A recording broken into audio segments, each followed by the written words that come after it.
the capitalization rate or the cap rate is the single most important number in multifamily. And essentially the way that the cap rate is calculated is you just figured out the NOI of a property. Let's say it's a property that the net operating income that you calculated was 600K, and the property is a $10 million property, or it's being sold for 10 million bucks. Well, then the cap rate is 600K divided by 10 million, addressed as a percentage. So in that case, the cap rate would be 6%. And we'll talk about why people calculate cap rate and how do they use it to figure out the marketplace. Now, I'm going to teach you more about the cap rate, but here's a video that summarizes it nicely. Now, keep in mind, if you're dialing in using a phone, you might not hear this video, but that's okay. I'm also going to send you the recording of this webinar, and you can just play that back. So the video is about 2 minutes long. Just in case you don't hear audio, just hold on for 2 minutes. We'll be back. All right, let's get started. One of the most popular tools investors use to determine price and value is the capitalization rate, or commonly referred to as cap rate. In short, the cap rate is the relationship between the annual net operating income, NOI, a property produces, and the price of the property. Let's quickly talk about NOI. The NOI is the income remaining after all taxes, insurance, and operating expenses are paid. Example, a property owner collects all the rents each month and then pays taxes, insurance, and expenses associated with owning the property. The income remaining is the NOI for that month. To determine the cap rate, you use the annual NOI. Now, for example, if the annual NOI of a property is $60,000 and the price of the property is $1 million, the math would look like this. The annual net operating income of $60,000 divided by the $1 million price of the property equals a cap rate of 0.06, so cap rate is 6%. The cap rate can be a personal decision for investors, as it represents their belief of the risk of owning the property. Using the example above, except now we'll use a 7% cap rate. How much will an investor pay? Approximately $857,000. How do we get this?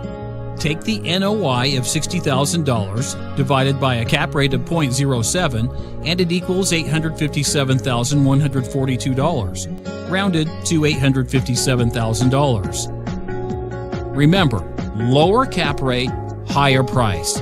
Higher cap rate, lower price. So there are a few things that we learned in that video. One is that cap rate is inversely proportional to price. So a higher cap rate means a lower price, a lower cap rate means a higher price. And the reason that a cap rate is a very effective benchmark towards understanding the value of properties is that everyone understands this in the multifamily market. So when a broker is telling you that Class B properties in so-and-so area are selling at 6 cap, they're doing that math. They've seen other investors do that math. Well, in that area, if it's a 6 cap market, well, you want to try and buy a property at slightly higher than 6 cap, maybe 6.1 or 6.2. If you're doing that, you're doing well in today's market.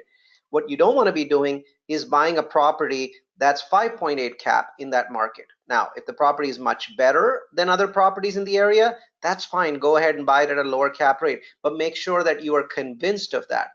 Otherwise, it never makes sense to buy a 10 cap property.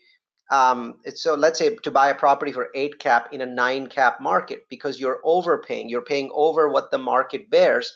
And so understanding that cap rate for a particular market allows you to make effective decisions regarding the approximate offer that you'll make. There's other factors that affect your offer, but the cap rate gives you a good rule of thumb on how much to spend on a particular property in a particular area.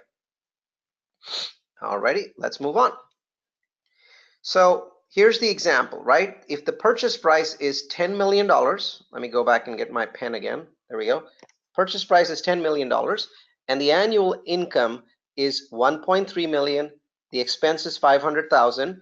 Your NOI is going to be 1.3 million minus 500,000. So your net operating income is 800,000, right? Now notice that your debt service is in here, but we're not putting the debt service in the NOI. We do not use debt service when we calculate cap rates. So we look at this $800,000 number and we say, okay, If this is an 8 cap market, then the broker's looking for me to pay around $10 million. But if this is a 10 cap market, this broker's looking for me to make an offer around 8 million. This helps you decide whether you are in the ballpark when it comes to buying this property. Because keep in mind, if it's an 8 cap market, he's looking for 10 million bucks. He's not going to entertain an offer of 6 million or 7 million, but he might entertain an offer of 9.5 million. So it helps you know if you're in the ballpark to win a particular property or not.